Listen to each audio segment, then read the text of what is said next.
Everyone. Welcome to our webinar today, the Blue February. It's part of the Blue February series on water justice. Today, the theme of today's webinar is privatization of water and sanitation. What are the risks for human rights? I will be your host today. I'm Meera Karunanandan, based in Ottawa, Canada, on the unceded, unsurrendered territory of the Algonquin Anishinaabe people. And I am the chair of the Blue Planet Project, also teach at Carleton University in Ottawa. And I'm thrilled to be today the host of today's webinar. We have a great discussion with some of the leading experts and activists around the world on water privatization. So it's quite an honor to be here in your company. Before we start, I would like to mention that we have live translation for today's webinar in Spanish and Portuguese. So you need to hit the button, the globe button at the bottom of the screen to access translation. Hay traducción hoy para el webinar y tienen para acceder a la traducción tienen que ¿cómo se dice? El botón, ir al botón en la parte inferior de la pantalla, el botón del mundo. Yo no sé cómo se dice en portugués. Somebody will have to explain that in Portuguese, maybe Leo. Sim, posso traduzir. O que a Meera está explicando é que temos traduções do inglês para o espanhol e para o português, em qualquer direção, e para acessar, vocês têm que clicar um globozinho escrito interpretação e selecionar o idioma na parte inferior da tela. Thank you, Leo. We will start our first, so the way we'll organize the webinar today is we'll have a first round of questions where each speaker will speak for about 7 minutes, and then we'll do a second round of questions, a shorter round of questions for 5 minutes, and then I will open the floor to your questions. But feel free to add questions and comments into the Q&A box at the bottom of the screen. And we will get the speakers to address those questions in the Q&A part of the webinar. So without further ado, I'll introduce my first speaker, David Hall. David Hall is a visiting professor in the business school at the University of Greenwich, London. From 2003 to 2013, he was director of the Public Services International Research Unit, the PSIRU. He researches the politics and economics of public sobre lo que se refiere a los servicios públicos, en las finanzas públicas, el tema de la privatización. Sectors. He's the author of several papers, reports. He's written 2 books. And I mean, I know David for many, many years. In fact, I think many of us owe our knowledge and understanding of what water privatization to David's groundbreaking research. David was probably one of the first people to kind of document what was happening around the world, and you know, with these big corporations who were privatizing water. So really, David is part of the... Desculpem, estava desligada aqui a tradução. Então, a luta global pela água e pela não privatização da água. Então, David, que é professor e pesquisador desses assuntos, queremos saber como você documentou esse trabalho e quais são as lições que podemos aprender hoje das suas pesquisas sobre isso no Reino Unido. Talvez também, à medida em que a gente passa também pelas perguntas que já existem aqui para o Fevereiro Azul, queremos ter um grande encontro de água dentro das Nações Unidas. É algo que o movimento social pediu. Estamos desafiando o setor privado da água e queremos que a Nações Unidas nos ajude a manter, a fazer esse grande encontro sobre a privatização da água e saneamento para promover essa agenda. E uma das coisas que surgiram é que os governos não conseguem, não conseguem pagar o custo alto da água. Ok, bom, em primeiro lugar, é, é um grande prazer estar com todos vocês aqui. Esse grupo de pessoas aqui é muito inspirador. Então, agradeço muito pelo convite. Para começar, dizendo, como você mencionou, eu passei muito tempo pesquisando água e aqui no Reino Unido, e o quadro que eu posso oferecer são perguntas, é um quadro bem depressivo sobre o que está realmente acontecendo após 30 anos de privatizações. Primeiro vou dar a estrutura, o arcabouço e do impacto econômico negativo em termos dos preços que subiram. Houve um impacto ambiental muito negativo em relação aos recursos de água e também a poluição dos esgotos dentro do mar. E o que eu gostaria de sugerir é que isso é resultado da economia política de privatização. Não são só problemas técnicos do Reino Unido, e o Reino Unido foi especialmente impactado negativamente com isso na economia. E também falar sobre as regulamentações para controlar isso. Temos a regulamentação de meio ambiente e que falharam e não controlaram esses problemas. Há uma outra regulamentação também em relação à água e esgoto. Esse problema não é intrínseco à privatização, ele pode controlar os danos da privatização aqui no Reino Unido, e as companhias privadas sempre vão fazer esforços para conseguir juridicamente para fazer com que enfraqueçam o sistema de regulamentações de maneira legal e jurídica, né?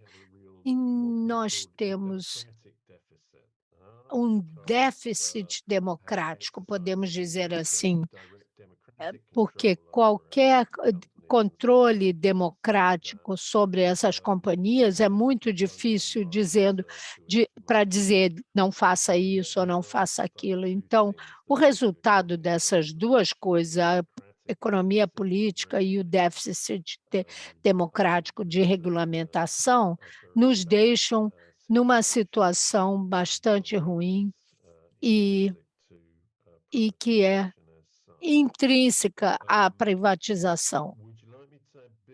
Isso me leva a mais sobre há duas coisas que eu deveria mencionar, talvez. Três coisas, na verdade. Uma é o impacto no custo de vida, porque no Reino Unido, a razão para a privatização é que o serviço público não pode pagar pela água. Então, vamos privatizar e esses capitalistas vão ter muito dinheiro e vão resolver todos os problemas. E uma das coisas muito claras que veio da análise econômica de 3 anos já sobre a privatização no Reino Unido é que vimos quase nenhum investimento de capital, né, os proprietários eles têm várias empresas fundos de pensão, fundos de capitalização, que são todos envolvidos nessa propriedade, mas eles usam isso para comprar as companhias, mas não investem na companhia.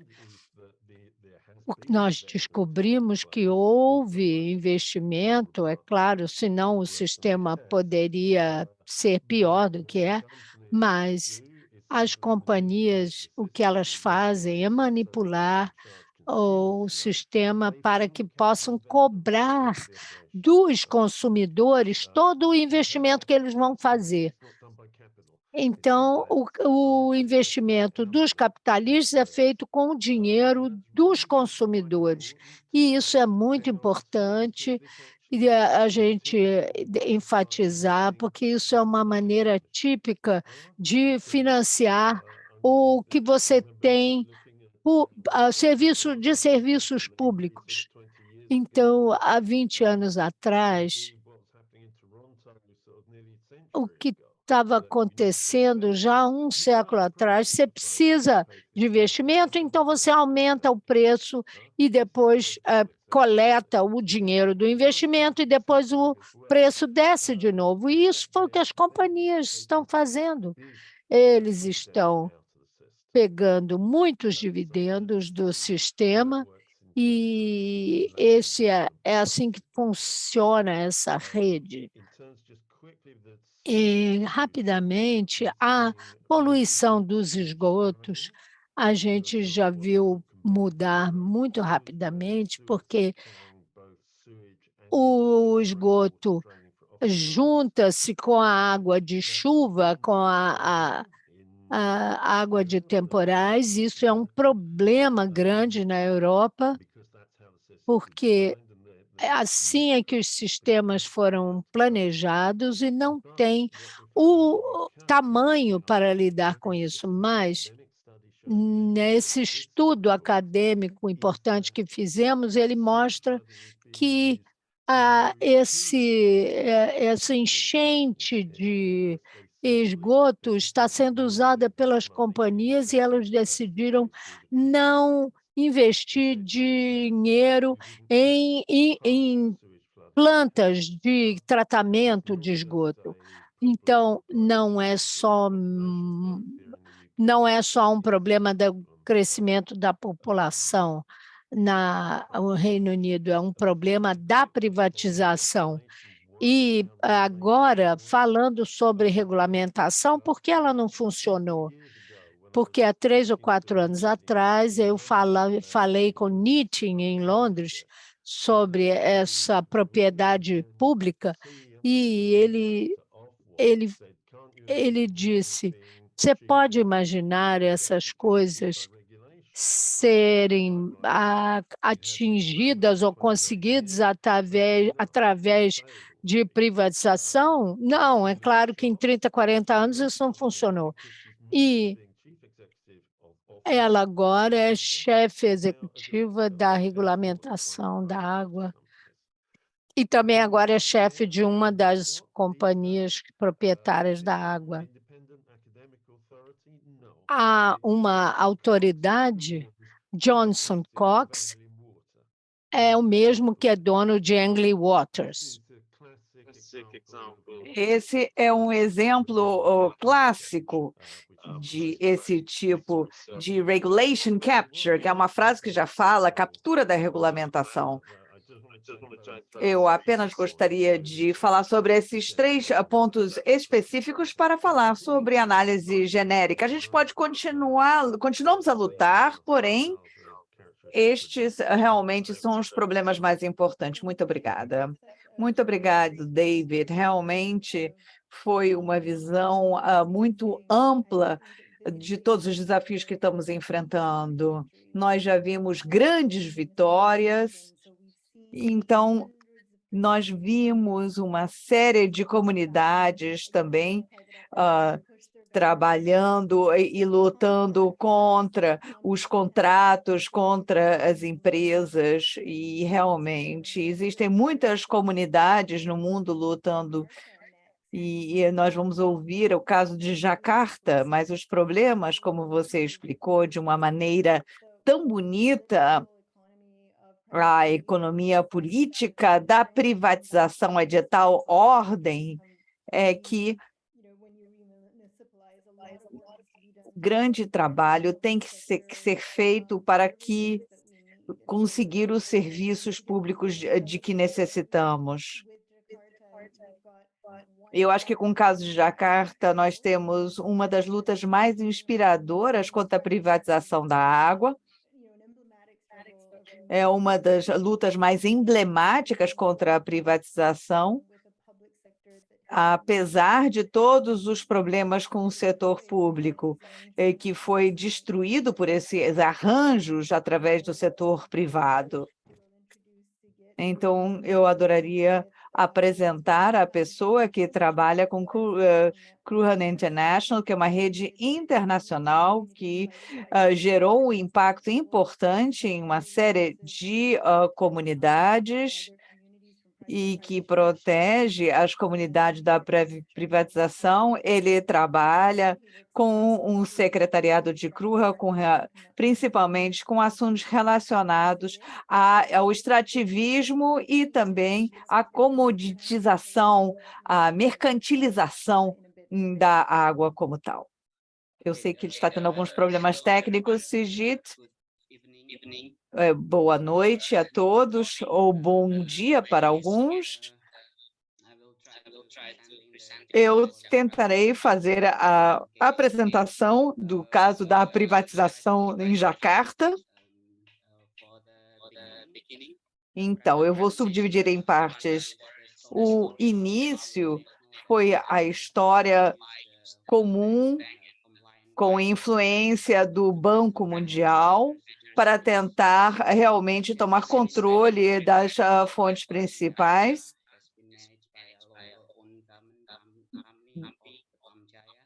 Bamjaya foi a companhia que assumiu o controle da água e houve um projeto de ajuste em 1991 com um grande empréstimo do Banco Mundial e depois com o apoio de uma família muito rica.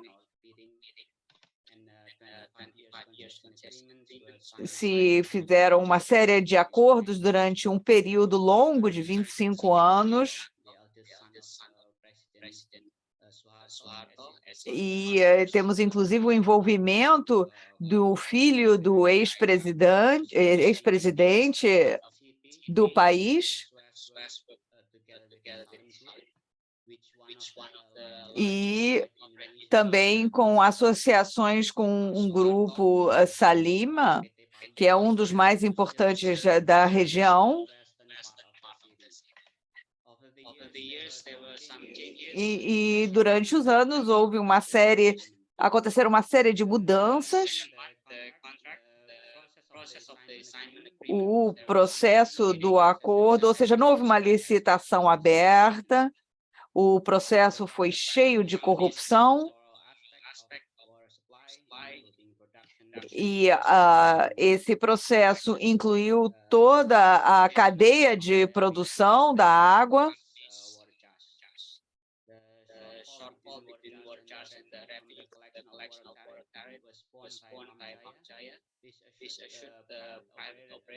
E tínhamos a participação de um operador privado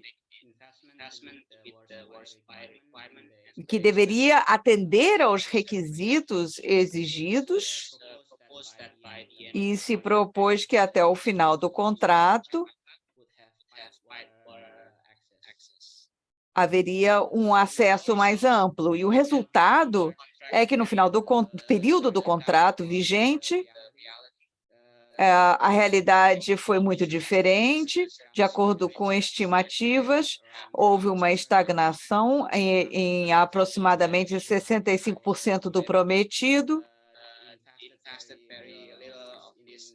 Houve pouco investimento para a melhoria das condições das instalações.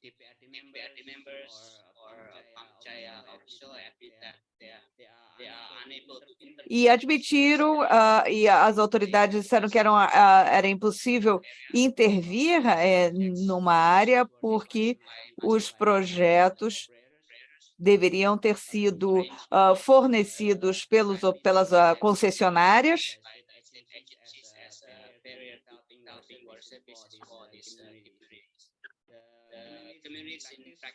As comunidades dependem de um certo mecanismo, como o Master Meter, até mesmo perto da superfície com as tubulações, a qualidade não é adequada.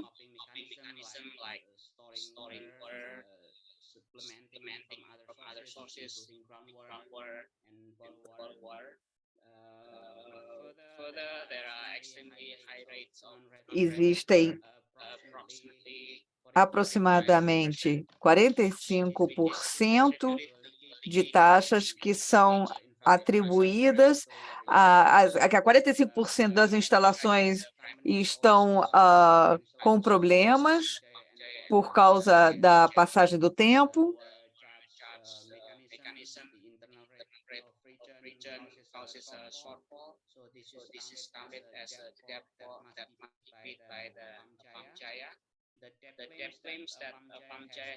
A Pamjaya deve pagar bilhões a trilhões de rúpias, como proposto por Balija,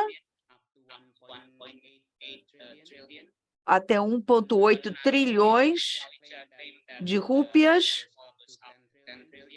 Outros dizem que a defasagem é de 10 trilhões de rúpias.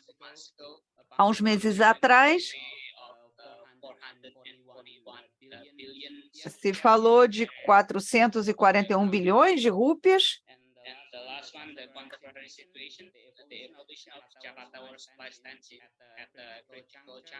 Agora se está numa situação bastante crítica.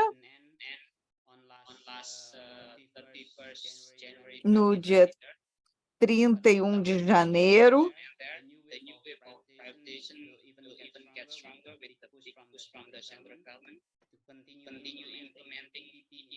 haverá uma implementação de parcerias público-privadas em vários setores. A mesma coisa acontecerá com o caso de Jacarta.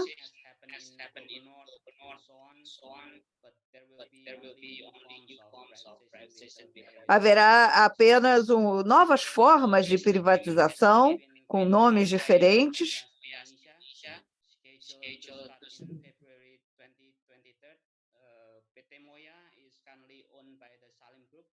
PT Moya pertence ao grupo Salem. Esse grupo também controla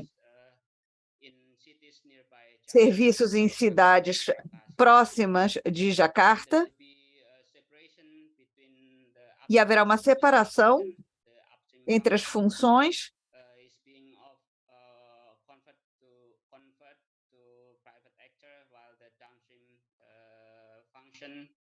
Uma parte será atribuída a Pamjaya e a outra ao setor privado.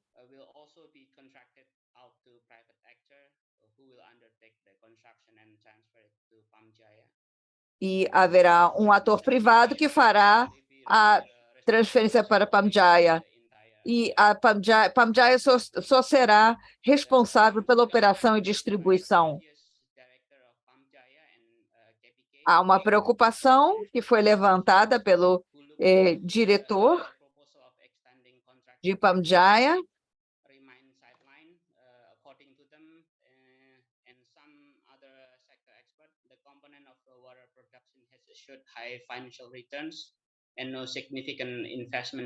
Desculpe, está muito difícil entender o sotaque do orador.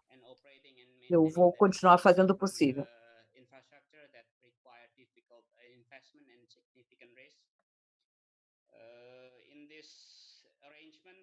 E neste arranjo, a operadora privada tem uma série de dificuldades, há alterações nas regulações, nas regulamentações. Normalmente, essas regulamentações apenas o que fazem é proteger o setor privado de quaisquer acusações ou problemas.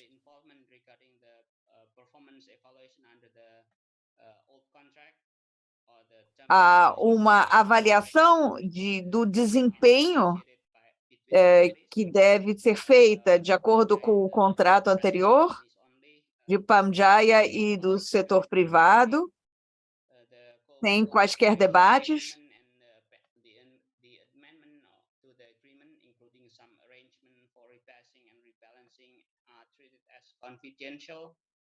Alguns arranjos são considerados confidenciais, ou seja, não há nenhum debate, nenhuma transferência com relação ao desempenho dessas empresas, e esse arranjo também não fica claro.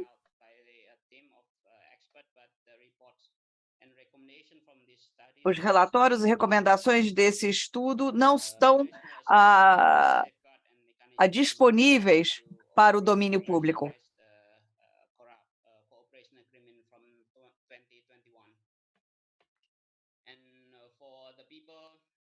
E para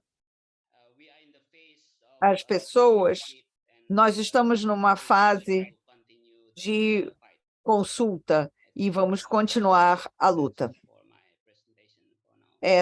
Essa seria a minha apresentação por enquanto. Muito obrigado. Muito obrigado, Syed. Me parece que realmente isso é muito importante.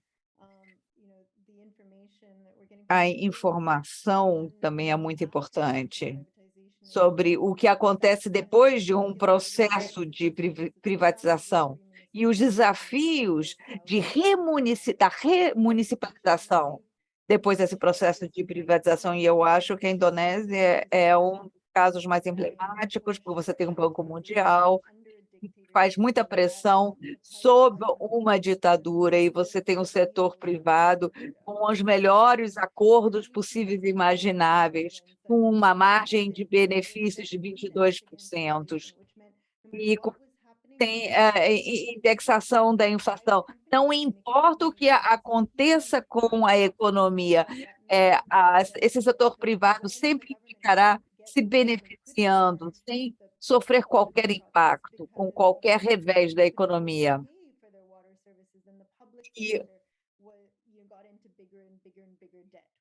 E o setor privado começou a se endividar cada vez mais, porque simplesmente a população não tinha como pagar pelas tarifas.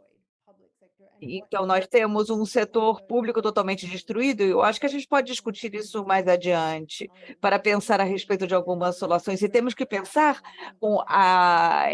em estratégias, porque as comunidades realmente estão enfrentando uma grande luta no sul global e no norte. Nós temos que pensar em como a gente pode empurrar o setor privado para fora do jogo, simplesmente comprando-os. Enfim, existem desafios diferentes.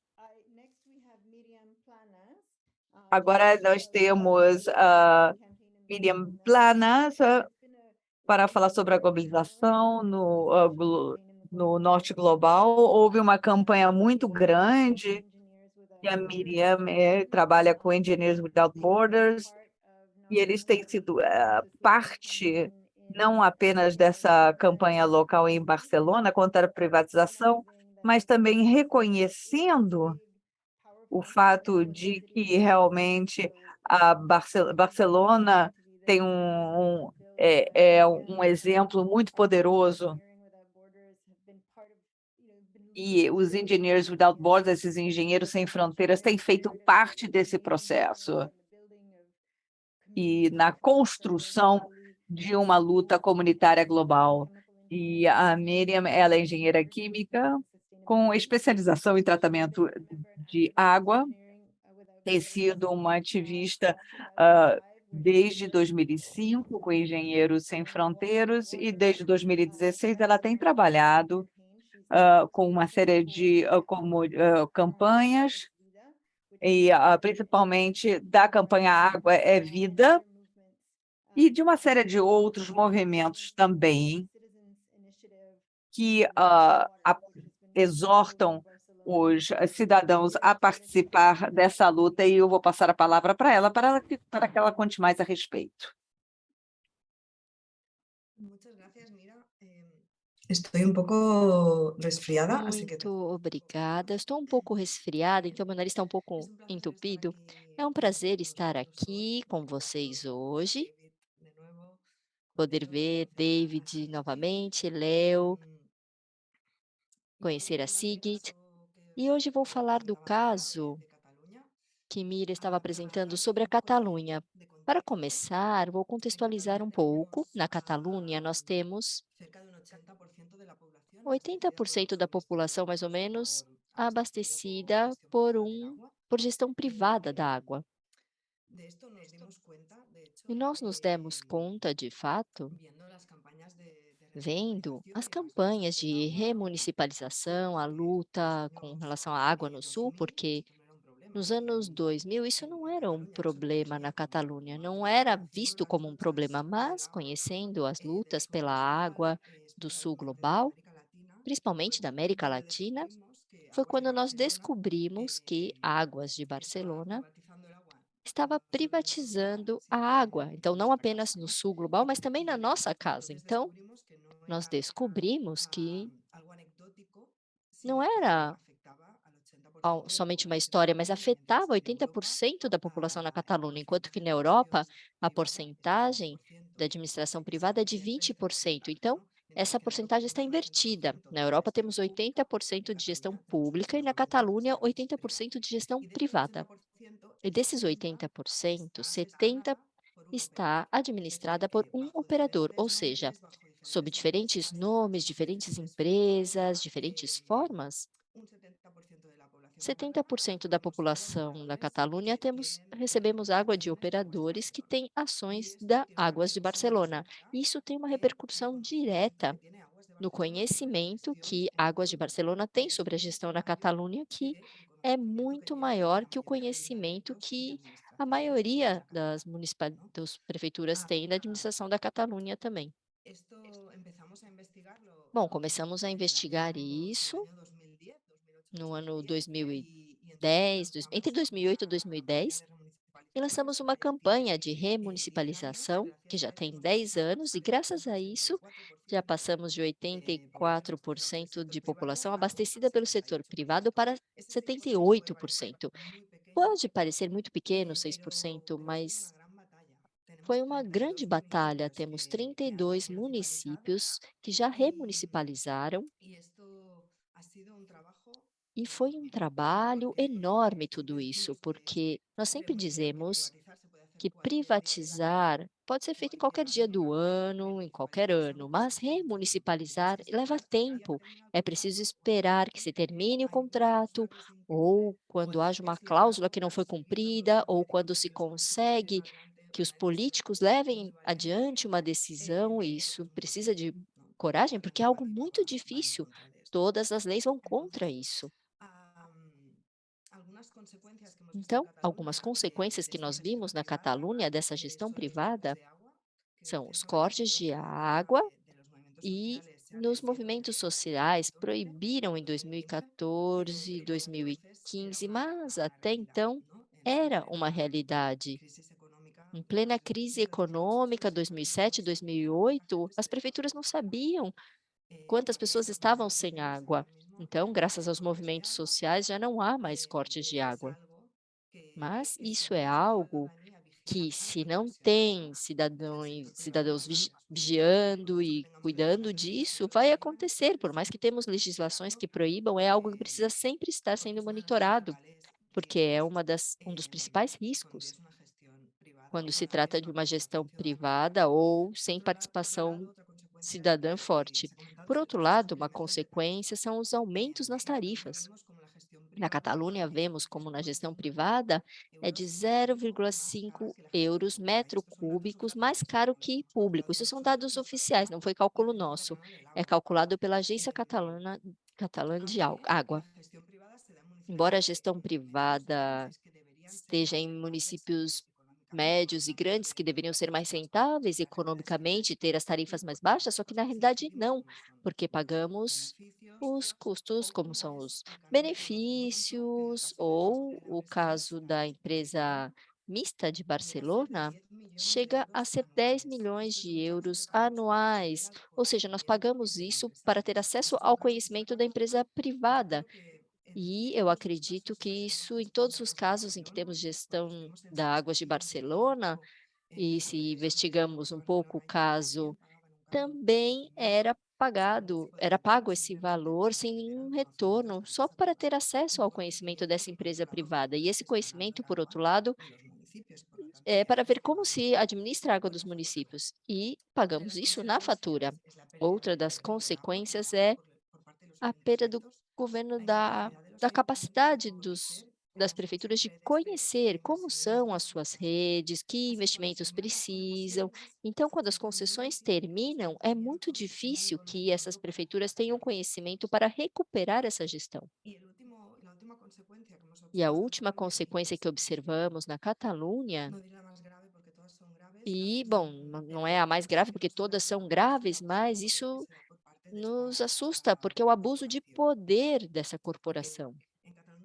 Porque na Catalunha, além desses 32 municípios que remunicipalizaram, temos 150 outros que poderiam fazê-lo nos próximos 10 anos, porque vai acabar a concessão.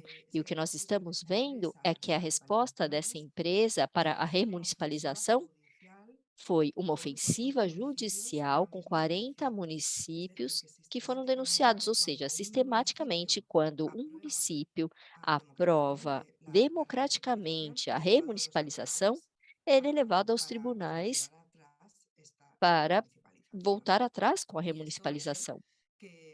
E isso faz com que a desigualdade de poder produzida, e eu acho que Leo vai falar mais sobre isso depois, a desigualdade de poder que se produz entre essas grandes corporações e os pequenos municípios que querem recuperar a administração da água é algo real. E também faltam ferramentas para que esses municípios, ferramentas de apoio mútuo, de apoio judicial, para que esses municípios possam enfrentar essas demandas. O caso talvez mais conhecido ou mais grave que tivemos até o momento, e com isso eu já concluo, é o caso da iniciativa cidadã em Barcelona. Em Barcelona temos uma empresa mista que tem um contrato até 2047 e desde a sociedade civil nós temos uma iniciativa cidadã com já mais de 20 mil assinaturas para fazer uma consulta sobre a água. E essa consulta foi bloqueada com mais de 9 recursos judiciais, não apenas por Águas de Barcelona, mas também de empresas satélite ou a Câmara das Empresas do Setor Público, que colocaram recursos para interferir nessa consulta.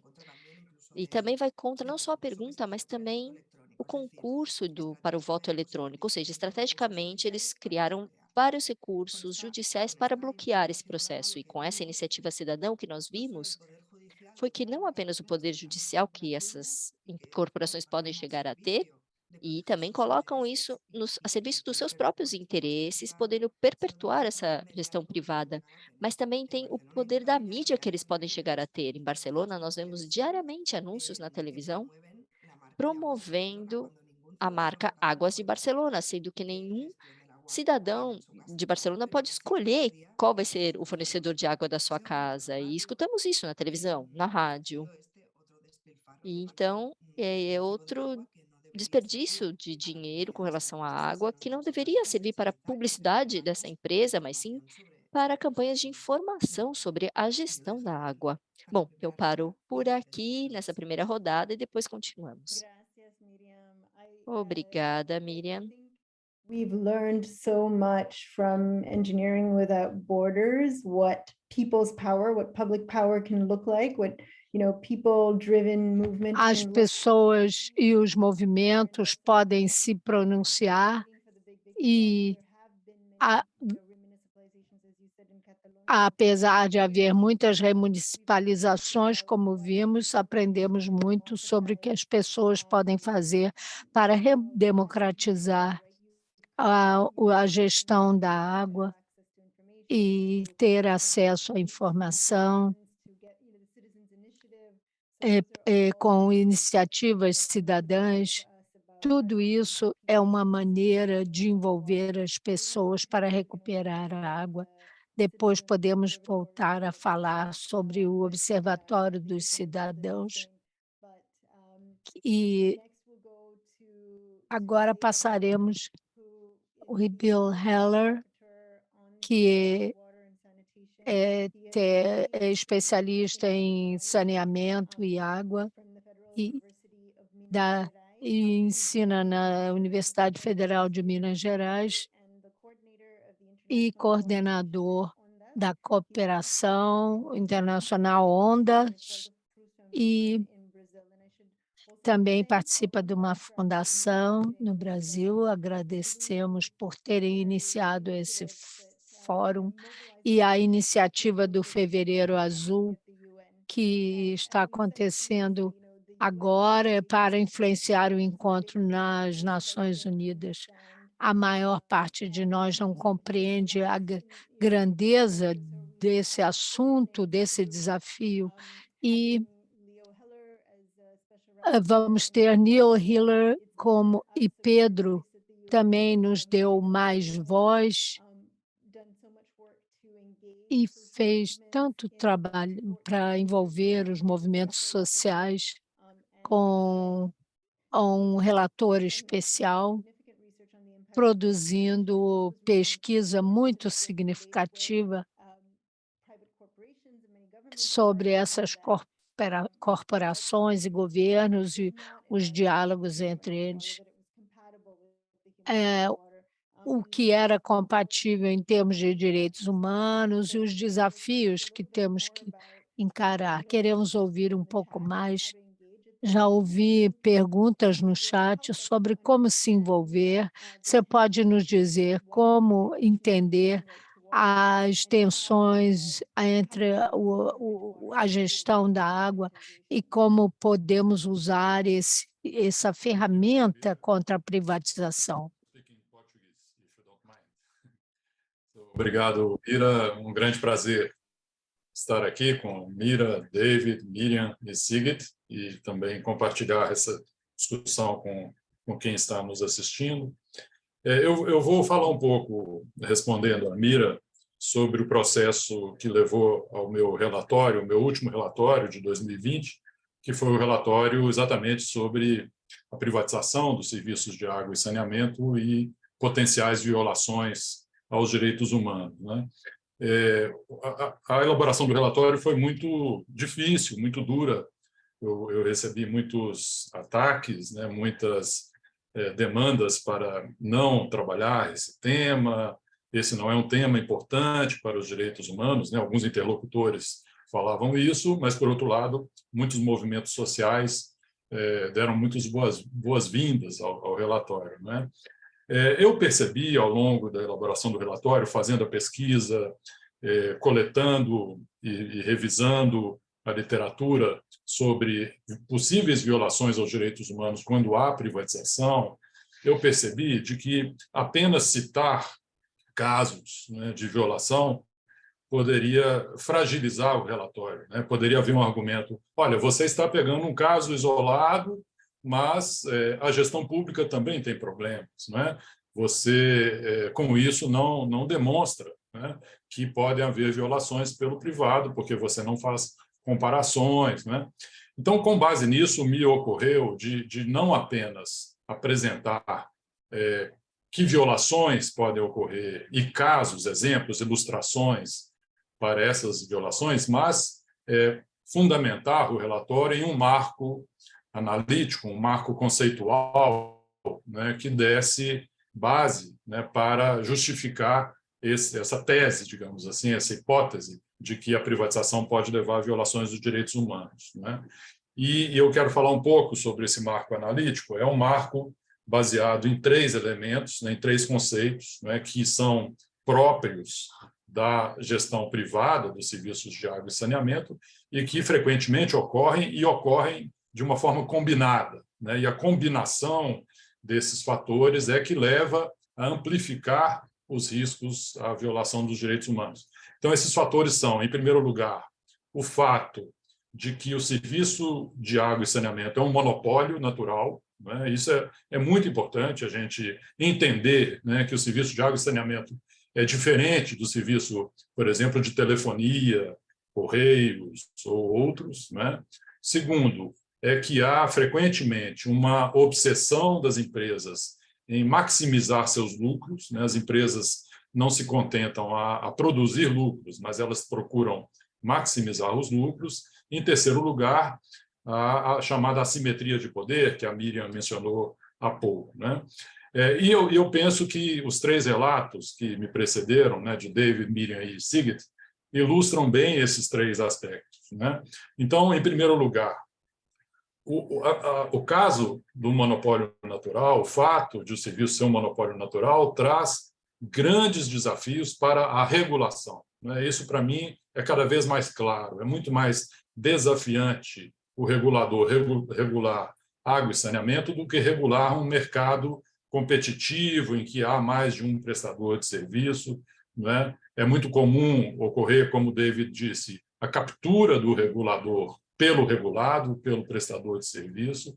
É muito comum, mesmo que o regulador tenha, eventualmente, boas intenções, não consiga enquadrar o prestador de serviço. É muito frequente que o regulador não tenha meios, né, para enquadrar o regulado, né? Um caso muito exemplar foi o de Buenos Aires, né, em que o regulado descumpria o contrato, né, sistematicamente. O regulador buscou aplicar uma multa ou várias multas ao regulado, e o regulado, o prestador de serviço multinacional, falava: se me multar, eu vou ter menos recursos para investir, menos ainda, eu tenho que pagar a multa, não é possível. Então, cria-se uma tensão, né, que é de difícil solução, e o fato de ser um monopólio natural explica parcialmente isso.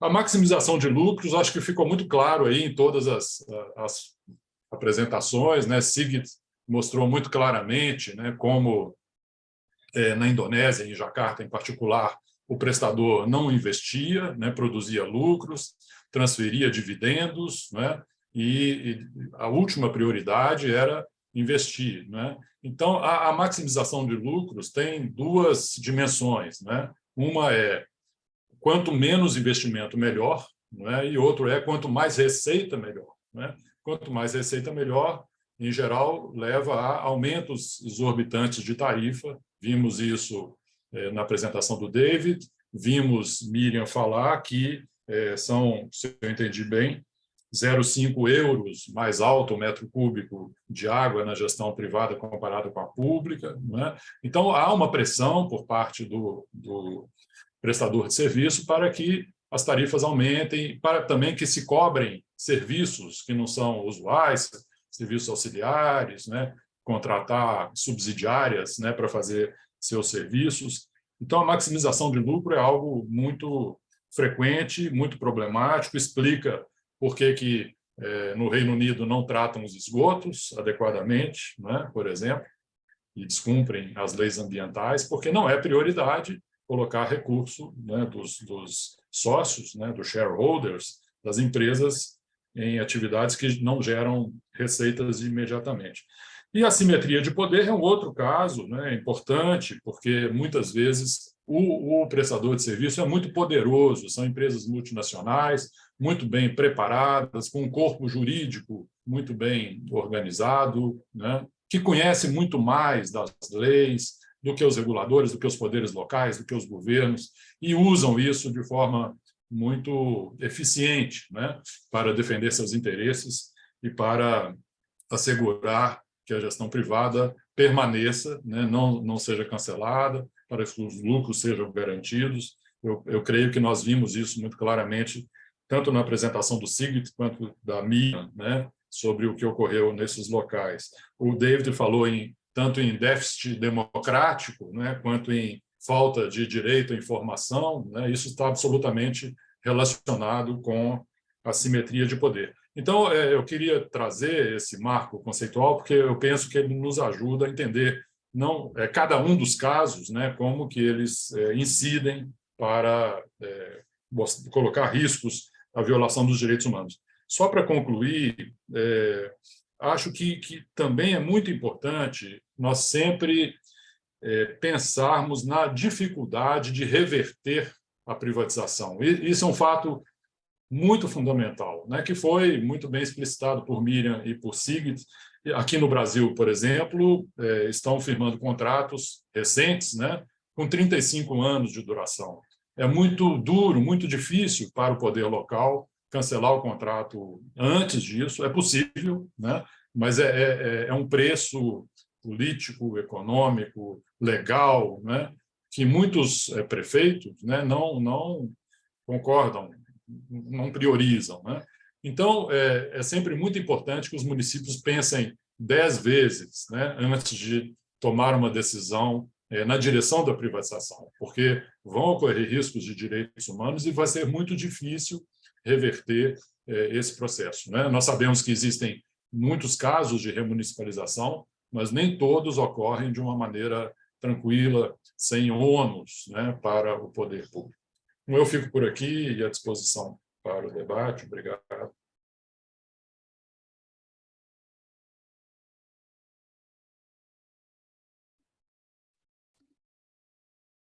Thank you, Leo. I think. Obrigada, Leo.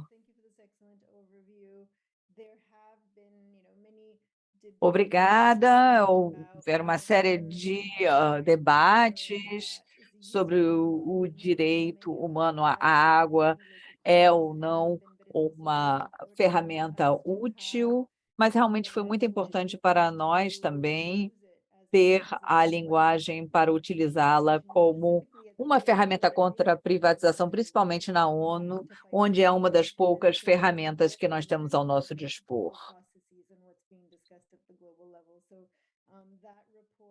Então, esse relatório é muito valioso e espero que nós possamos, pelo menos, colocar um link aqui no site do Fórum da Água. Não sei se daria para colocar um link no chat. Esta é uma rede bastante solta. Seríamos, não sei, uma coalição de grupos pela justiça na distribuição da água. E no fórum, desde o Fórum de Dakar, nós temos discutido e nós decidimos que queríamos gerar uma alternativa para que as pessoas pudessem, de fato, participar de diferentes movimentos comunitários. Então, eu gostaria de convidar todos vocês a visitarem o nosso site, principalmente aqui durante essa fase de preparação para a Conferência da ONU. Tivemos um debate bastante pesado a respeito da privatização e dos seus impactos nas últimas décadas, as violações aos direitos humanos perpetuada por diferentes empresas privadas, e eu darei alguns minutos agora para que vocês possam discutir e responder algumas perguntas e dar algumas soluções. Talvez eu comece. Vamos voltar para a mesma ordem. David.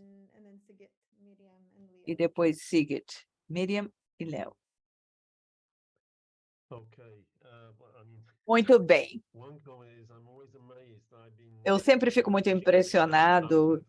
Eu tenho analisado essas coisas durante 25 e 30 anos e continuei em choque por ver que algumas coisas que ainda continuam acontecendo, tanto em vários países, até na Espanha, essas tentativas, quando a Miriam estava falando sobre a supressão dos referendos democráticos, realmente é um comportamento cínico e brutal da parte do setor privado.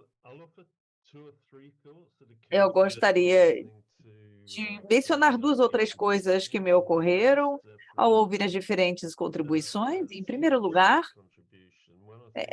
a contribuição do Sigrid. Uma das coisas que me impressionou é que ele estava falando a respeito dos retornos garantidos, benefícios garantidos que que eram inerentes aos sistemas,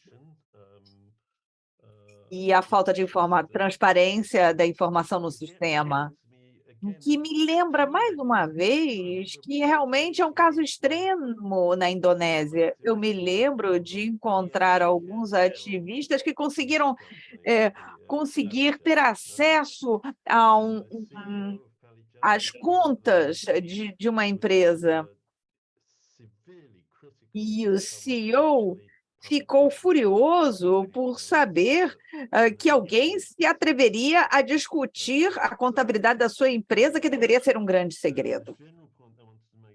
No entanto, eu gostaria de fazer um comentário que me ocorreu.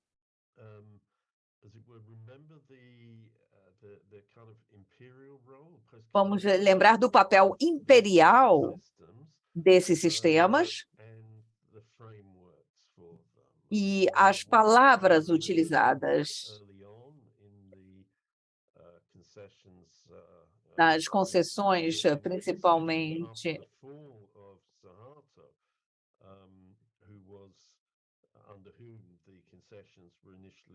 quando as concessões foram iniciadas.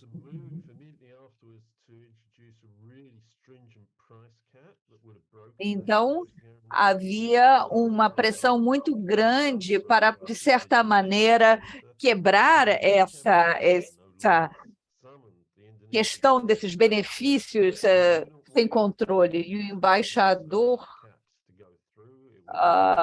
britânico, ele acabou interferindo a favor do setor privado para impedir qualquer tentativa de impedir esses lucros exorbitantes.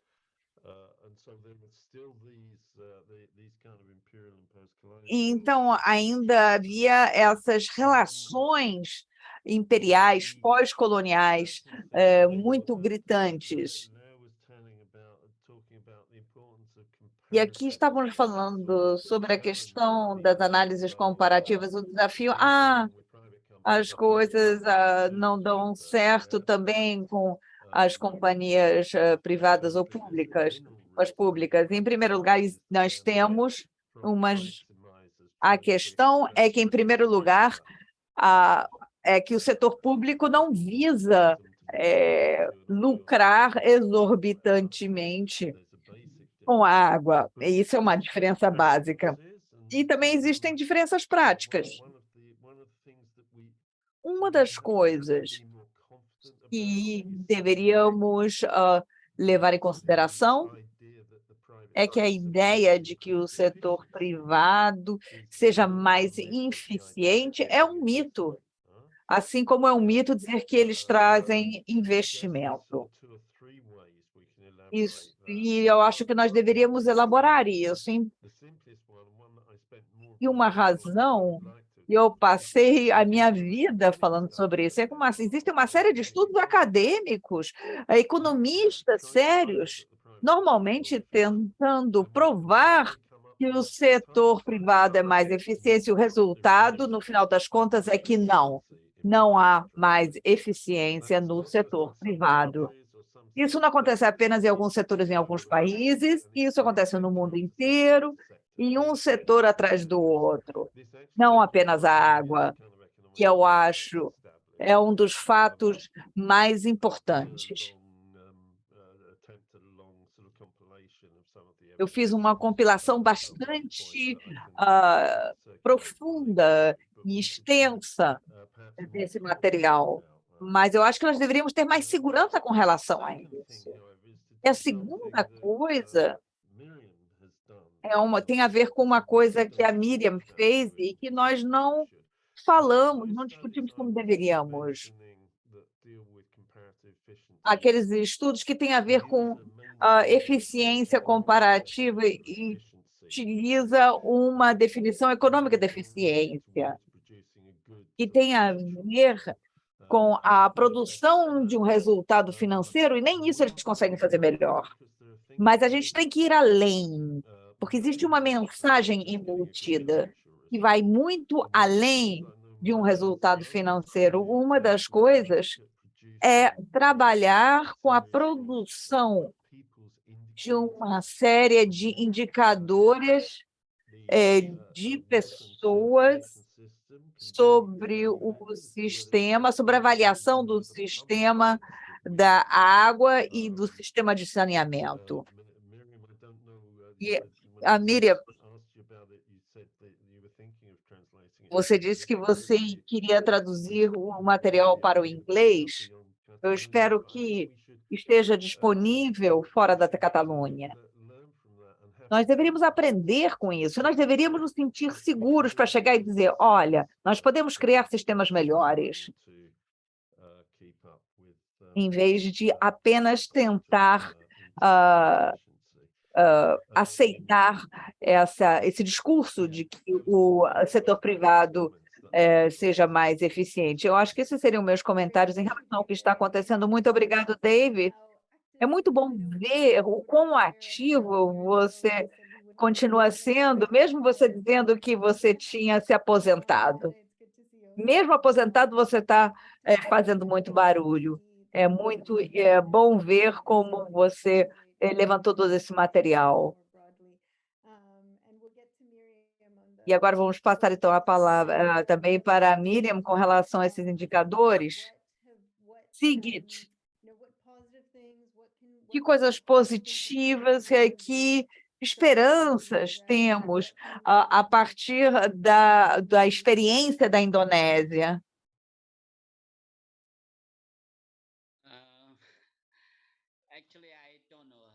Não sei. Não sei qual seria a melhor alternativa para a Indonésia agora.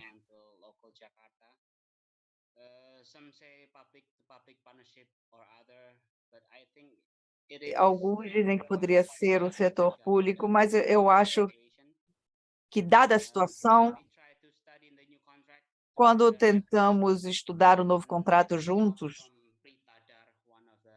com a ajuda de um dos estudantes que está fazendo um levantamento a respeito tentamos discutir uma série de coisas, inclusive uma proposta. E temos algumas conclusões.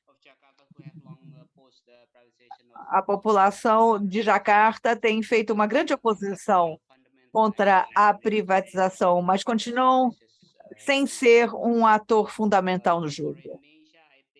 Para a Indonésia, eu acho que o que nós precisamos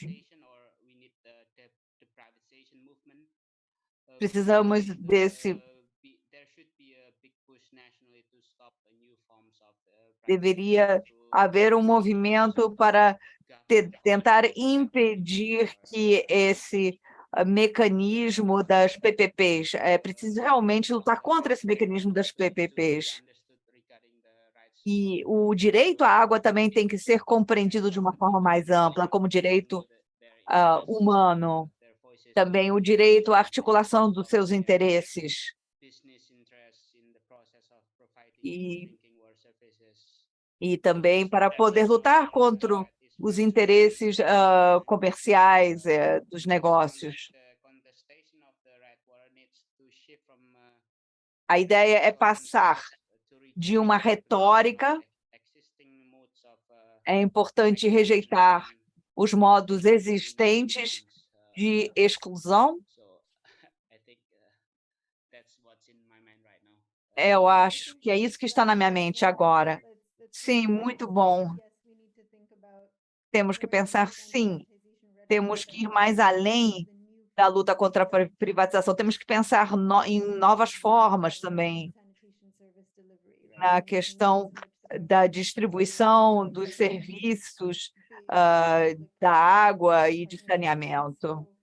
E também temos que contestar essa questão das PPPs. Realmente, eu me senti muito inspirada pelos movimentos na Indonésia. E também, principalmente com relação à luta pelos recursos, da água. E é importante também essa luta pela transparência.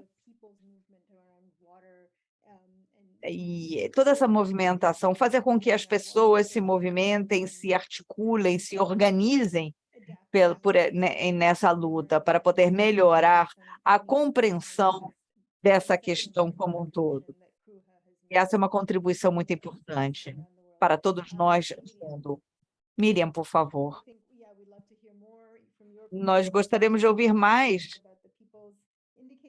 a respeito dos indicadores, a questão da gestão privada e dos observatórios dos cidadãos.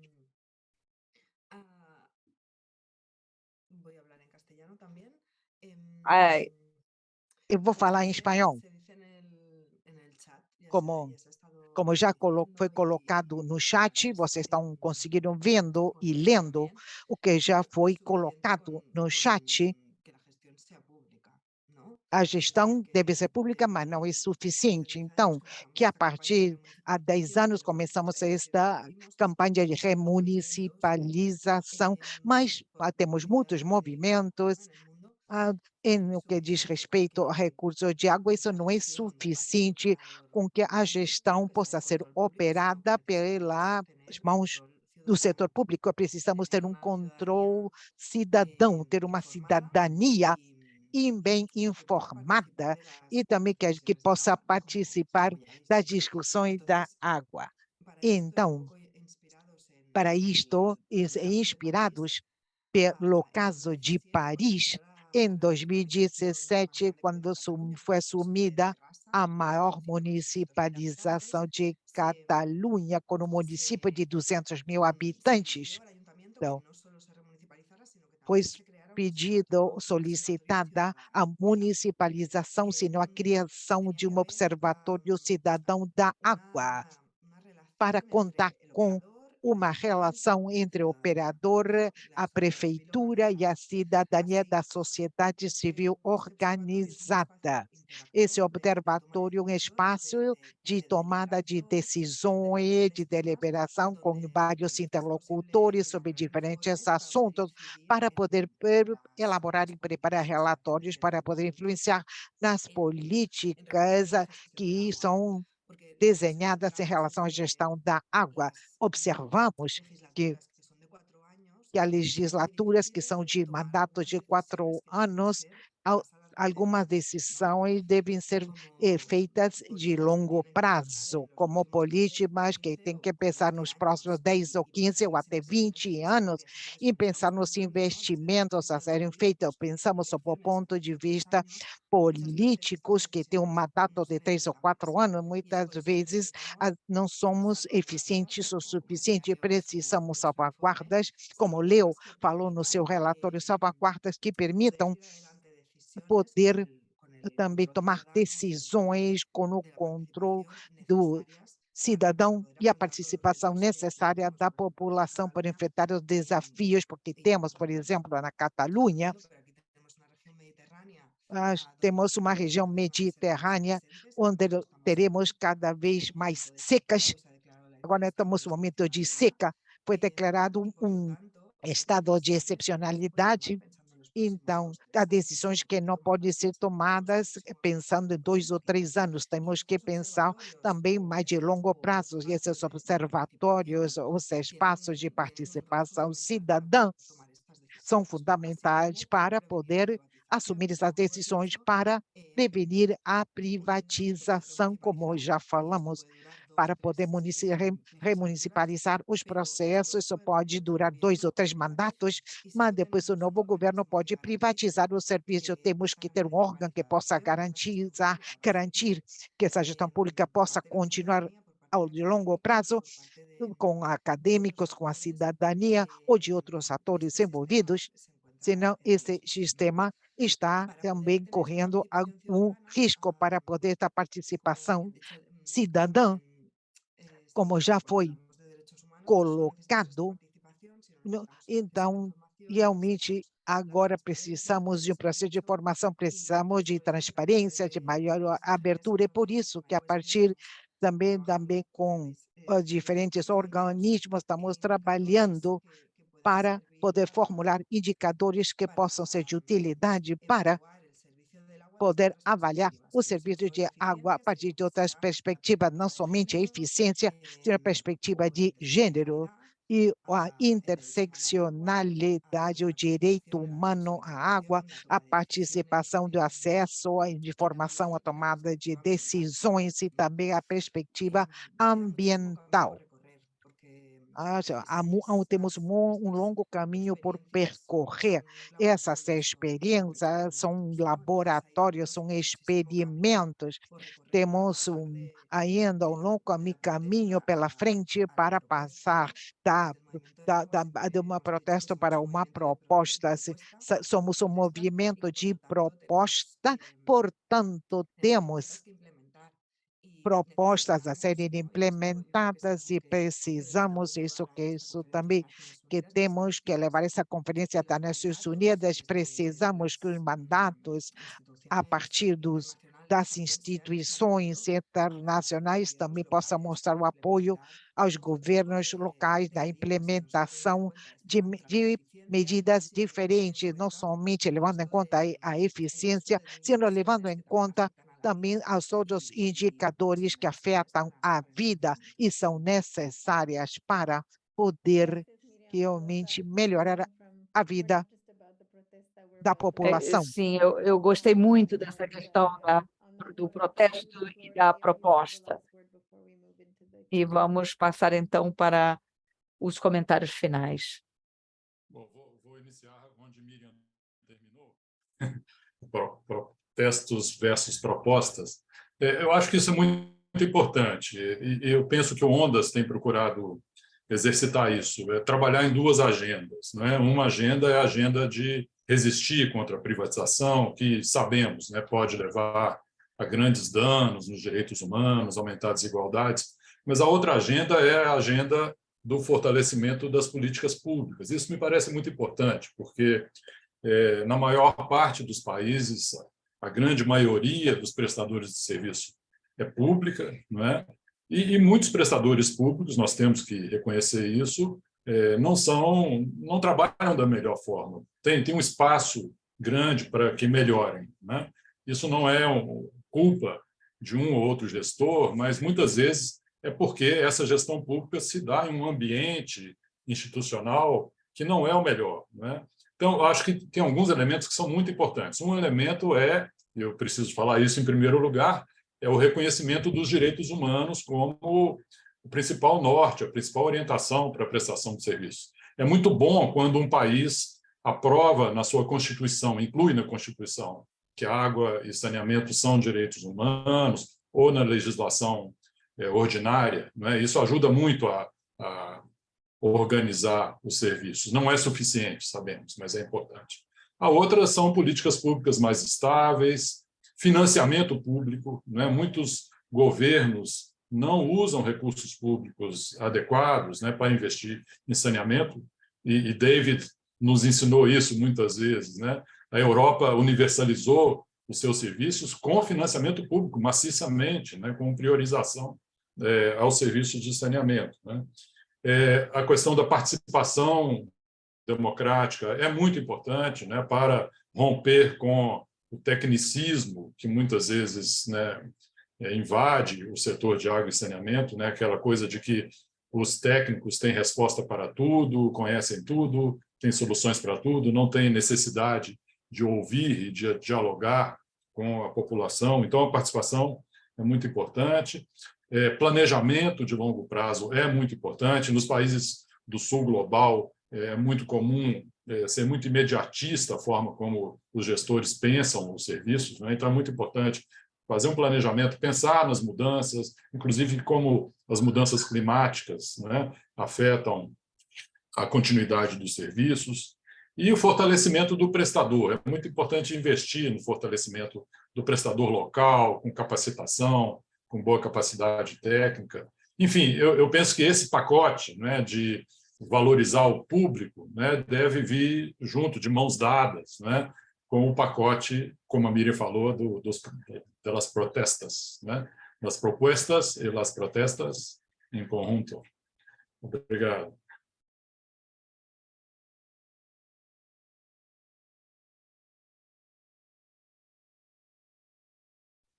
Thank you, Leo. So that Obrigada, Leo. Bom, como nós concluímos as apresentações, vamos passar às perguntas. Temos muitas perguntas no chat. Temos uma sobre a UE, as Nações Unidas.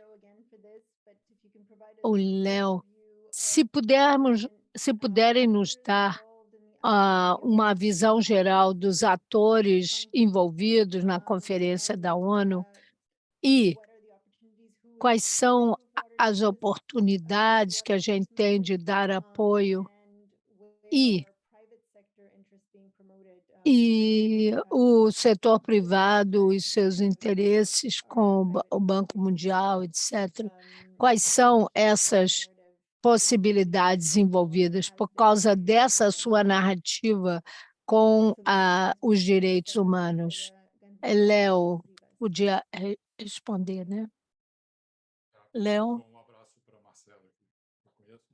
Bom, é muito difícil analisar as Nações Unidas, né? As Nações Unidas não é um corpo homogêneo de agências, de pessoas, de propostas, né? Existem várias tendências dentro das Nações Unidas.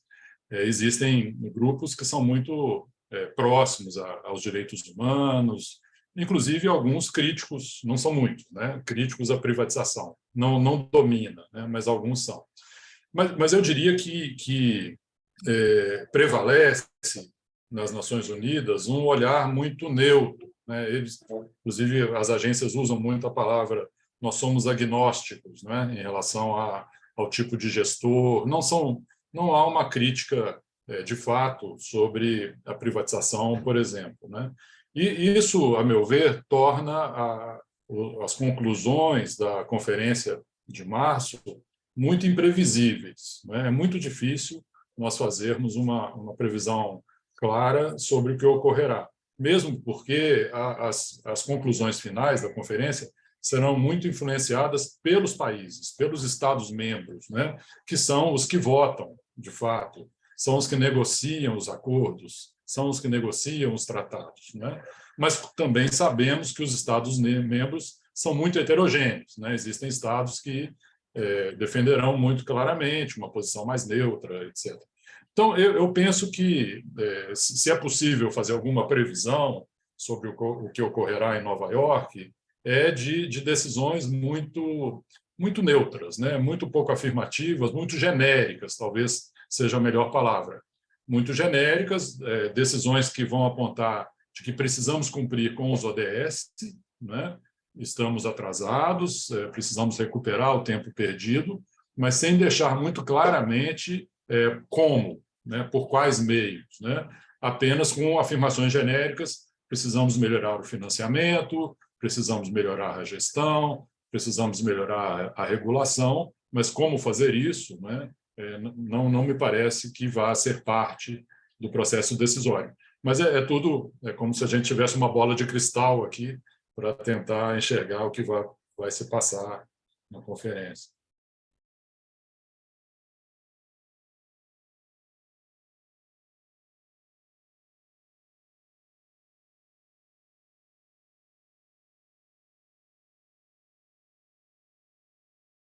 You are mute. You are mute, Mira. I'm sorry. Sim, sinto muito. Muito obrigada, Léo. Eu gostaria de estimular quem quiser contribuir inclusive falar sobre a questão das ODS, ao OCDE, ao Banco Mundial. No final das contas, os que tomam decisões dentro da ONU são muito ligados a isso. As oportunidades. Há uma pergunta específica sobre a Espanha, eu gostaria que a Miriam respondesse isso, sobre a Espanha especificamente.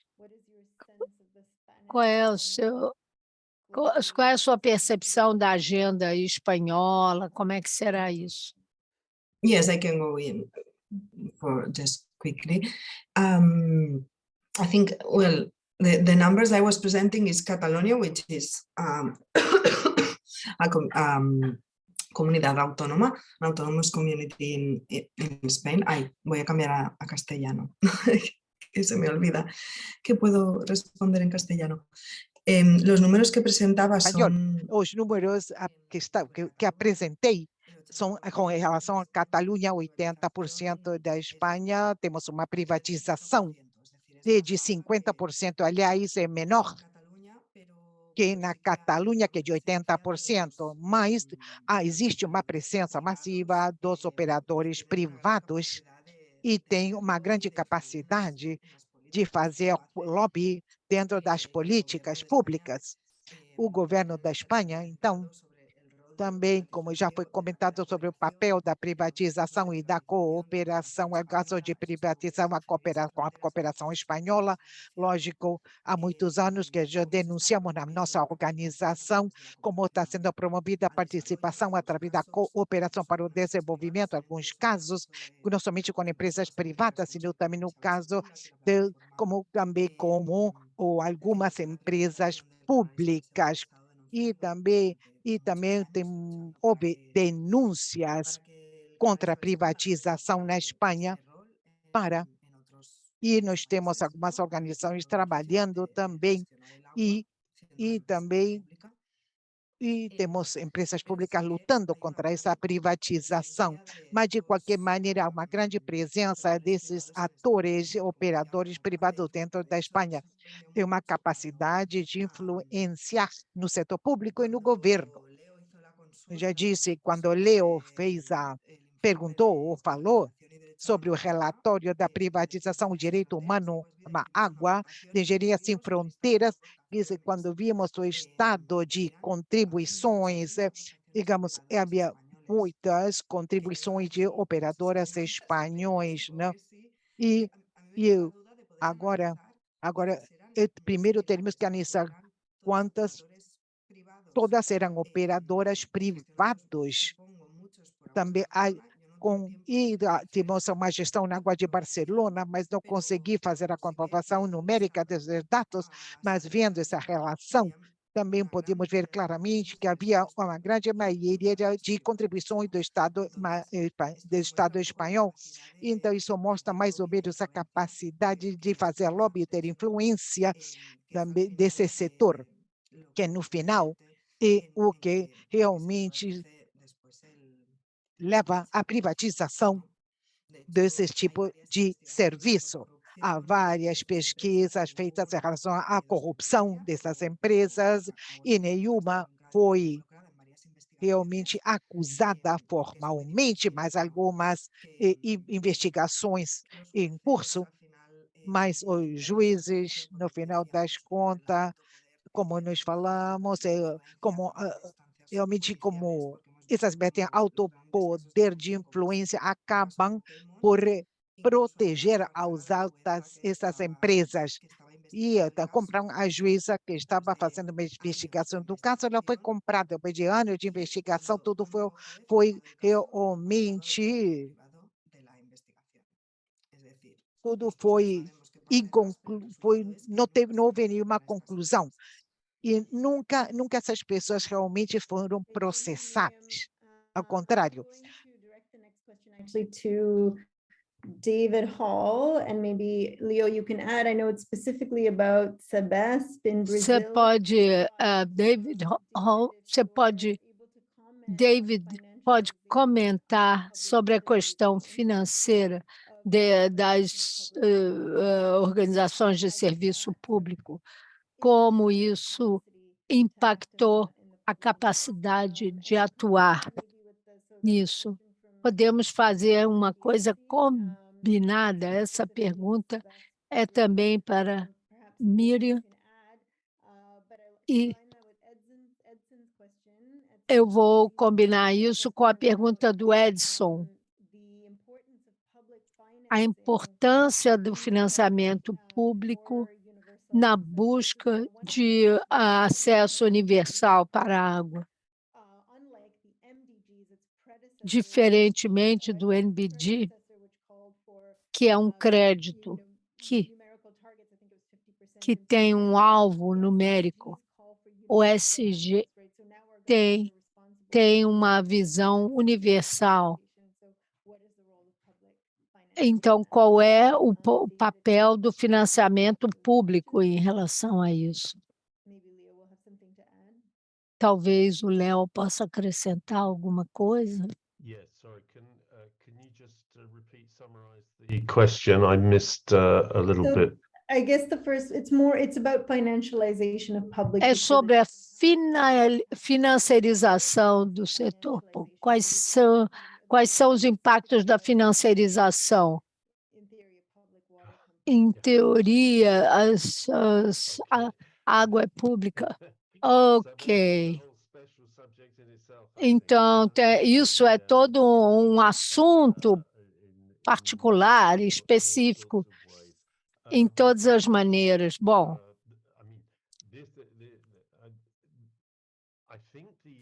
eu acho que a resposta a isso tem que estar no final das estruturas democráticas que podemos organizar, e não acho que exista nada necessariamente ruim sobre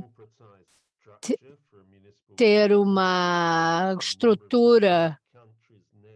E muitos países hoje têm uma estrutura disponível e podemos regenerá-la. Então, por exemplo, na Alemanha, você tem muitas municipalidades que têm esse tipo de estrutura. Entretanto, quando você começa a se basear no mercado de ações, na Bolsa de Valores, mesmo através de ações, você começa a estagnar o capital privado que entraria nisso. Há um exemplo disso que foi revertido na França em relação à energia, porque a França fez isso com sua antiga companhia de eletricidade, Électricité de France, e eles privatizaram, colocando 20% ou 24% na Bolsa de Valores. Então, o governo francês disse: nós vamos impedir que se faça lucro através da energia, só cobrando dos consumidores. E aí a corporação disse: não, isso é horrível, isso acaba com toda a nossa ideia da nossa companhia, que é lucro, né? Então, isso tem a ver com a dinâmica política. Essas companhias têm que operar para oferecer os serviços, e temos que ter uma proteção contra essa corrupção nos setores públicos, mas isso não podemos dizer que é uma resposta simples para isso, mas em termos gerais podemos olhar sistemas de controle político e sobre a estrutura corporativa propriamente dita. No contexto, quanto poder, é muito bom ter esse exemplo da França, por exemplo, nos ajudou muito. Houve também uma pesquisa interessante nos Estados Unidos sobre Flint, Michigan, a questão do meio ambiente. Ali você viu o impacto nas pessoas negras, os financiadores. Isso tudo depende da política local, realmente, como você disse. Léo, quer acrescentar alguma coisa, por acaso?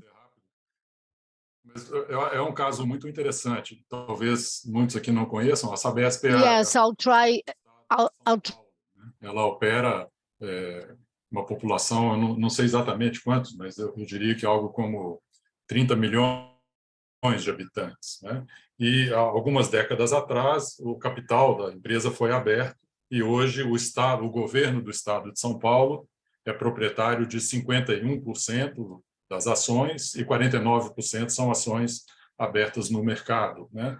Inclusive na Bolsa de Nova York, de São Paulo, de Nova York. Então, é uma empresa que tem uma característica híbrida, né? E que tem semelhanças e diferenças em relação a uma empresa privada, né? Eu arriscaria dizer que tem mais semelhanças do que diferenças, né? Ela é mais parecida com uma empresa privada do que com uma empresa pública. Ela é diferente porque a direção da empresa é nomeada pelo governador, não é? E não pelos acionistas, não é? Então, em princípio, nós temos agentes públicos, né, dirigindo a empresa. Mas um corpo com muita força na empresa é o chamado Conselho de Administração. E no Conselho de Administração, a influência dos acionistas privados é muito grande, não é? E a Sabesp, tal como outras, existem mais 2 ou 3 no Brasil semelhantes, ela transfere dividendos altos todos os anos para fora do setor de saneamento. Uma parte dos dividendos vai para o próprio governo, né? Mas a metade vai para as empresas, como lucro, para os acionistas. E é um recurso que sai da área de água e saneamento e não retorna. O governo não usa esse recurso para expandir sistema, para melhorar, para fazer investimentos, né? Então, nesse sentido, não há muita diferença em relação à transferência de lucros, né, que as empresas privadas fazem invariavelmente, né? Mas é um caso interessante de analisar, mas eu, em resumo, insistiria nisso. Ela é muito parecida com uma empresa privada, na minha opinião.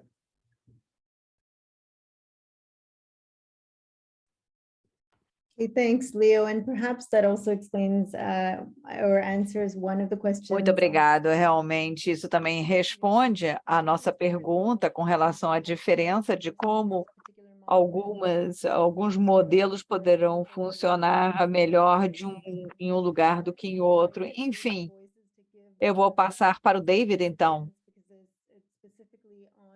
porque eu vou passar para Ziggy. David está perguntando até que ponto a política nacional realmente impede que se possa voltar a ter um controle público da água na região.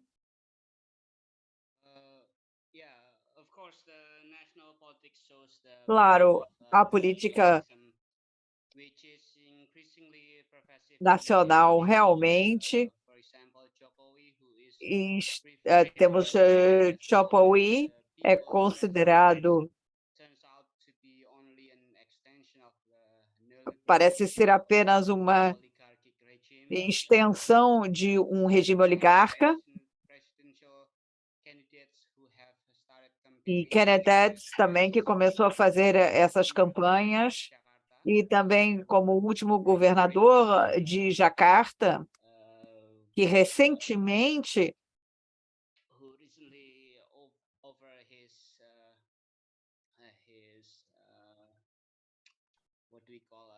como é que se poderá dizer isso? Recentemente, ele decidiu entregar o cargo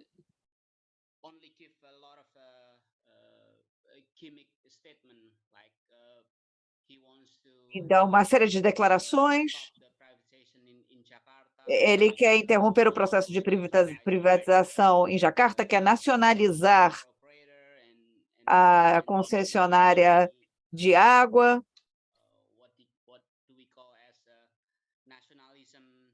e e utiliza uma série de termos nacionalistas.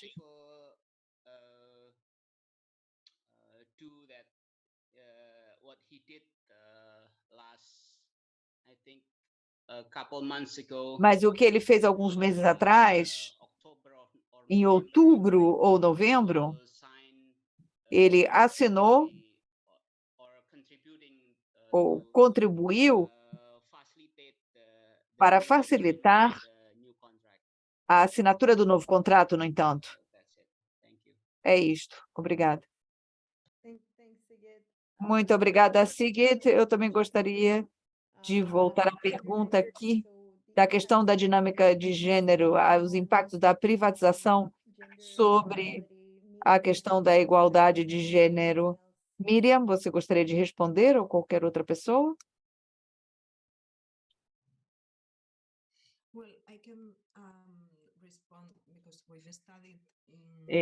Eu poderia responder, porque nós estudamos isso aqui em Barcelona, a nível local,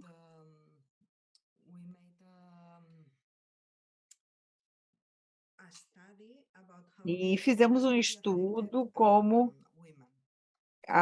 essa questão afetava as mulheres. Eu vou mudar para espanhol. Espanhol.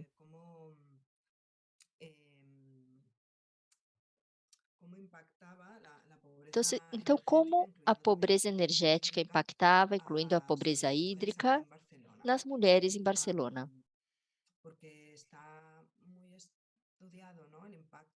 Porque esse impacto já foi muito estudado, não concretamente da privatização, mas nós estudamos em Barcelona tanto sobre a água quanto a eletricidade, que estão privatizadas,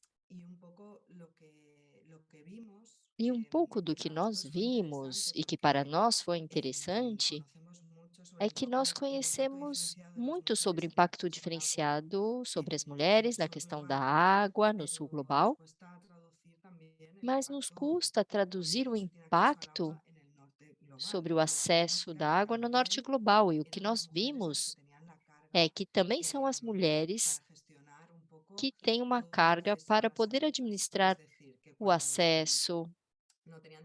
Ou seja, quando não tem dinheiro para pagar a água, é preciso fazer muitas coisas para poder acessar descontos na fatura ou evitar que te cortem a água. Isso quando você não pode pagar. Então, considerando todas essas gestões, na maioria das vezes é realizado por mulheres.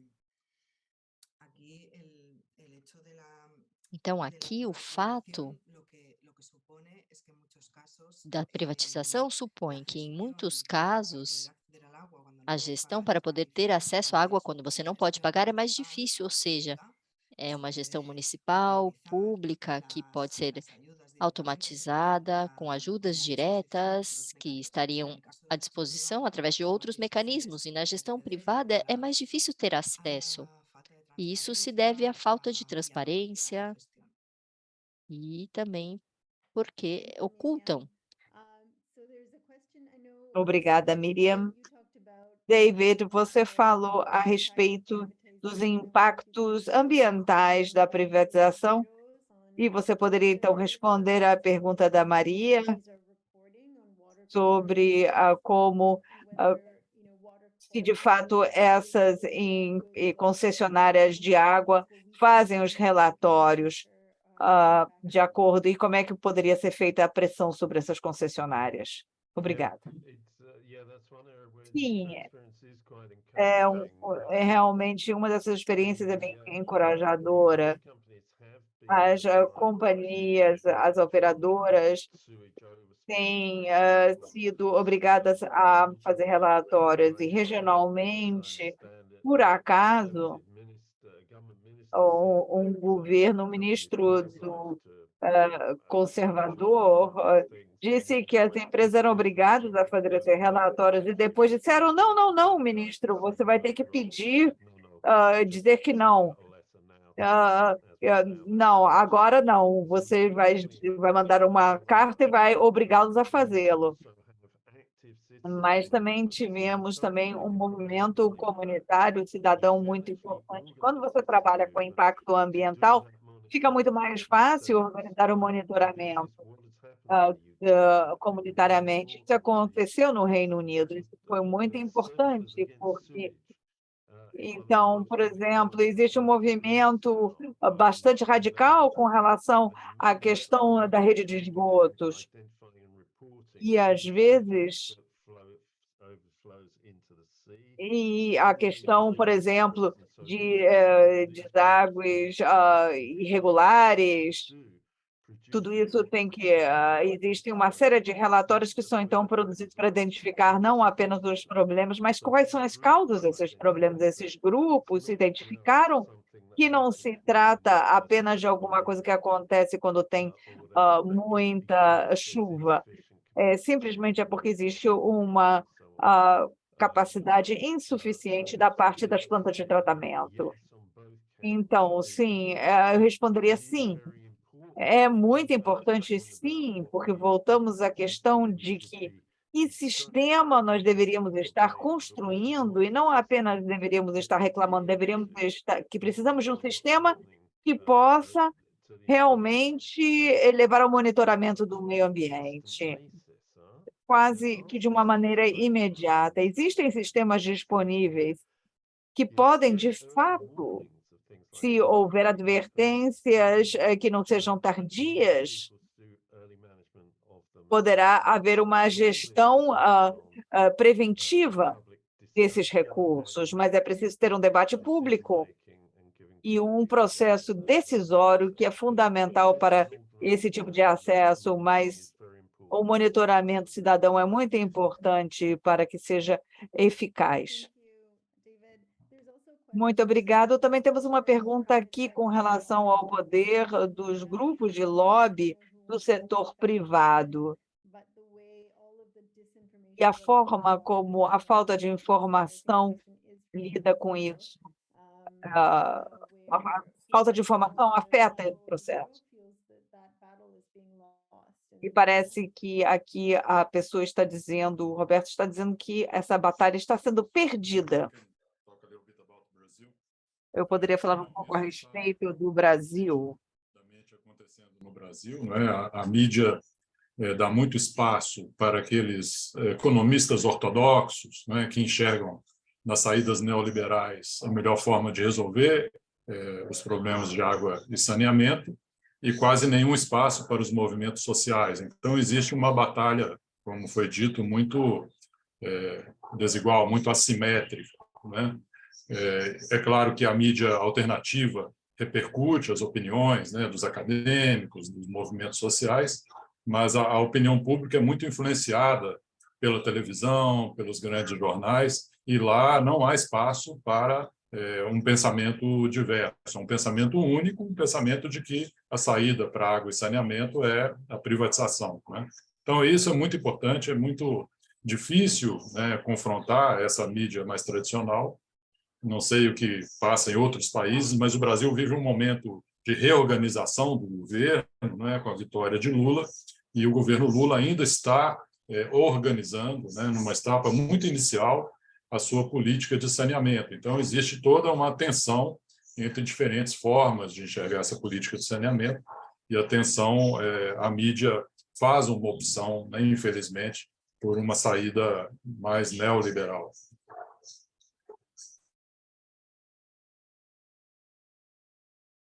Thanks, Leo. So just one more question. Obrigada, Léo. Mais uma pergunta aqui.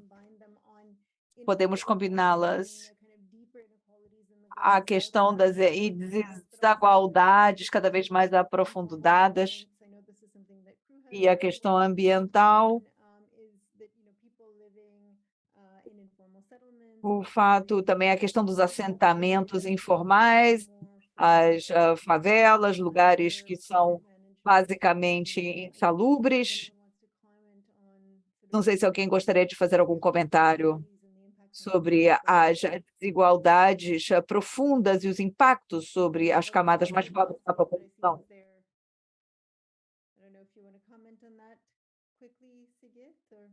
Sigrid, você gostaria de comentar a respeito?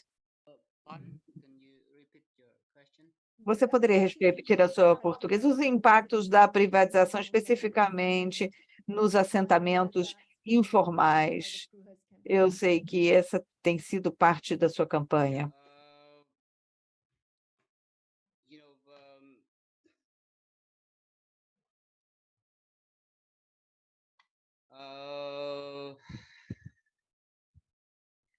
Or I don't know if Yeah. if it's informal mean, settlements yeah. like kampungs or. In Cree area or Ilikir area, which they call as the neighborhood. I mean the governor or the deputy called as Cree area or Ilikir area. Então, nessas áreas,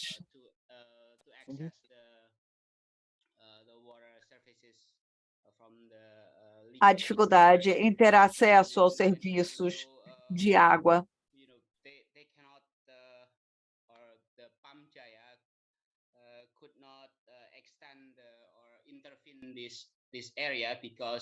E não havia possibilidades técnicas para esses serviços, porque esses serviços, na verdade, não tinha como bombear a água, porque era preciso ter aprovação da empresa. E tinham que depender de um mecanismo automatizado.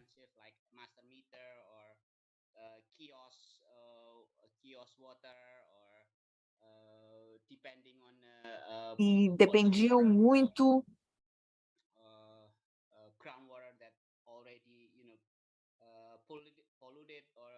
de sistemas contaminados, com impactos da água do mar. É algo assim.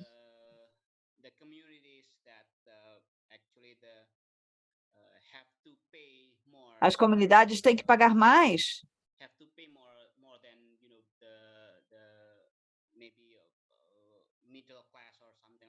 do que alguém da classe média. Então, as camadas mais pobres acabam tendo que pagar mais pelo serviço de água do que numa área mais estabelecida, mais formal. Então, as vítimas da privatização são as que recebem menos água, recebem água contaminada e pagam mais por ela. É isso, obrigado. Muito obrigado, e eu acho que isso é muito importante, ou seja, na Indonésia e na Jacarta também, as pessoas já vivem nesses assentamentos ilegais. Então, a luta dessas pessoas é muito importante. E também muito importante dentro desse contexto dessa conferência da ONU. Quando o Banco Mundial está dizendo, olha só, nossa pesquisa está demonstrando que, na realidade, os pobres estão dispostos a pagar. Então, com a promoção de tecnologias como quiosque, enfim. E também a promoção de atividades como microfinanciamento, e considerando essas regiões bons mercados.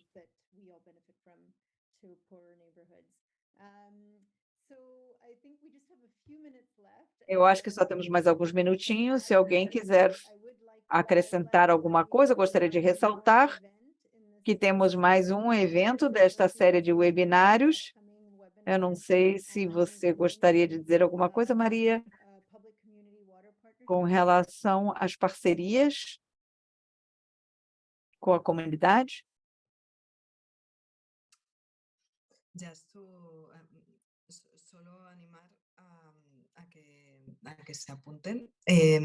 Eu gostaria só de dizer que participem, que temos diferentes visões diferentes iniciativas para a promoção de acordos públicos comunitários. É um pouco a proposta que, a partir do movimento da água, nós fazemos para poder reverter a privatização e poder promover uma gestão em que os usuários, a cidadania, se aproprie dos serviços, não nos casos só de privatização, mas de gestão pública ou nos casos onde a gestão da água não chega. Also, Miriam, maybe I'll just give you the floor again. Miriam, nós temos também um abaixo-assinado que está circulando. É um manifesto pela justiça da distribuição da água. Não sei se querem dizer mais alguma coisa a respeito disso, sobre esse abaixo-assinado. Ponemos el link en el chat. I don't know if we've put the link. I missed it. But we Eu can não sei put se colocamos o link, mas podemos colocar o link no fórum.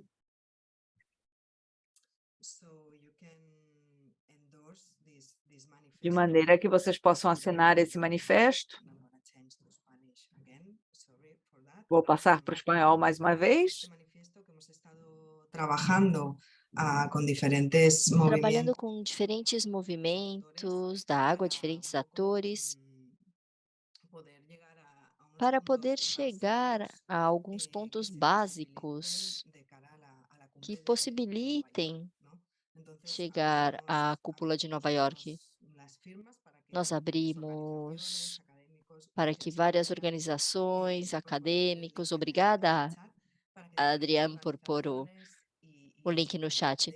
E também, além de organizações, acadêmicos no nível individual, possam se inscrever no manifesto.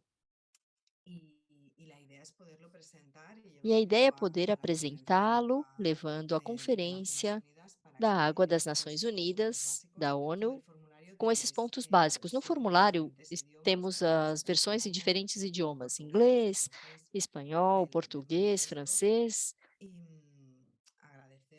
E quero agradecer, porque foi um trabalho difícil de consenso, de poder condensar todo o conhecimento, demandas e propostas dos movimentos em pontos muito básicos e concretos que poderiam ter um espaço nessa cúpula das Nações Unidas e levar as propostas a partir do movimento. E como o Léo dizia, nós não sabemos a repercussão que vai ter, porque essa conferência é imprevisível. Mas quanto mais gente assine, mais apoio tiver e mais difusão, mais potência e repercussão terá. Muito obrigada. Então, essa lista de idiomas está aumentando. Esse é um esforço horizontal, descentralizado, está disponível para que vocês publiquem nos seus sites, nas suas organizações. Nós queremos realmente ter um empurrão bastante importante, coletivo, para essa preparação dessa reunião. Nós não temos como prever quais são os resultados dessa reunião, porém, é importante trabalharmos juntos para poder construir uma narrativa coletiva, para aprendermos uns com os outros, para retroalimentar as nossas vitórias. E essa nossa luta contra a privatização, para trazer essas lutas para os nossos países, e vamos continuar fazendo isso. Eu acho que fevereiro já foi um momento bastante importante para esse aprendizado. Muito obrigado pela contribuição de todos vocês, por esse esforço dessa construção de narrativas comuns. Muito obrigado, David, Léo, Miriam e Sigrid. Nós os veremos no próximo webinário. Tchau para todos. Obrigada, obrigada. Thanks, Mira. Tchau, abraços. Good seeing everyone again. Yes, good to see you. Muito bom ver todos de novo.